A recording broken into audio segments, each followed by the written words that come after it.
রাসূল সাল্লাল্লাহু আলাইহি ওয়াসাল্লাম তার শেষ জীবনে নাকি রাফল ইয়াদান করেননি, এটা নাকি সাহাবীদের থেকে প্রমাণিত। এটা কি কোনো সহিহ হাদিস দ্বারা প্রমাণিত? এটি একটা হাদিস দ্বারা প্রমাণিত। আব্দুল্লাহ ইবনে মাসউদ রাদিয়াল্লাহু তাআলা আনহু বলেছেন যে আমি কি তোমাদেরকে রাসূলুল্লাহ সাল্লাল্লাহু আলাইহি ওয়াসাল্লামের সালাত দেখাবো না? তখন সাহাবারা বললেন যে হ্যাঁ দেখান। তিনি দেখালেন, দেখানোর পরে তিনি প্রথম তাকবীরে তাহরিমের সময় রাফল ইয়াদান করেছেন, সুম্মা লাম ইয়াউদ। হাদিসের ভাষাটা হলো এরপরে তিনি আর রাফল ইয়াদান করেন নাই। এই হাদিসটা অনেকগুলো সনদে আসছে, তবে কোন কোন সনদে সুম্মা লাম ইয়াউদ এই কথাটা নাই। পরের যে অংশটা তিনি আর পুনরাবৃত্তি করেন নাই রাফল ইয়াদান, এই কথাটা কোন কোন সনদে আছে, কোন কোন সনদে নাই।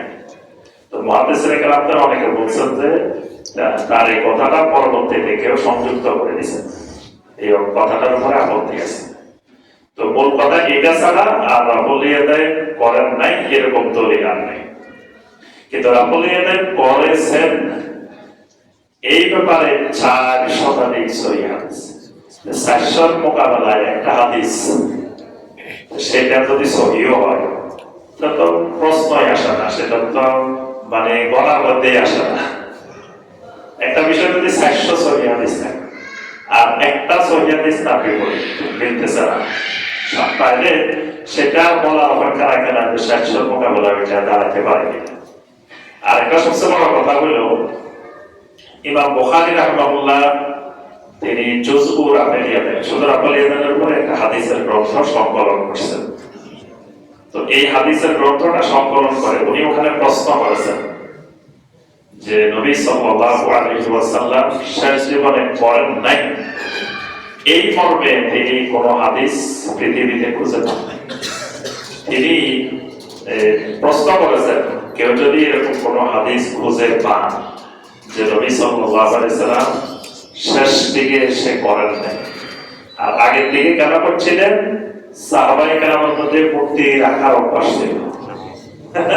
নাউযুবিল্লাহ, মানে সাহাবায়ে কেরামের প্রতি বিদ্বেষ, সাহাবায়ে কেরামের প্রতি সন্দেহ করা, এটাও ঈমানের বড় ঘাটতি। সাহাবায়ে কেরাম ঈমান আনার পরে মূর্তির দিকে ফিরেও তাকান নাই। সাহাবায়ে কেরাম নাকি মূর্তি নিয়ে আসছেন যারা বলে যাতে মূর্তি করে না। এই জাতীয় ব্যাখ্যা মারাত্মক সাহাবায়ে কেরাম সম্পর্কে ঈমানের ঘাটতি। এই কারণে ইমাম বুখারী রাহিমাহুল্লাহ চ্যালেঞ্জ দিয়েছেন যে কারোর কাছে যদি থাকে এরকম হাদিস দেখানোর জন্য ইমাম বুখারীকে। তো বোঝা গেল ইমাম বুখারীর যুগে কেউ দেখাইতে পারেন নাই, অর্থাৎ এই কথা সঠিক নয়। যদি সঠিক হইতো তো ইমাম শাফিঈ রাহমাতুল্লাহ আলাইহি, ইমাম মালিক রাহমাতুল্লাহ আলাইহি, ইমাম আহমদ বিন হাম্বল রাহমাতুল্লাহ আলাইহি তারা রাফল ইয়াদান করতেন না।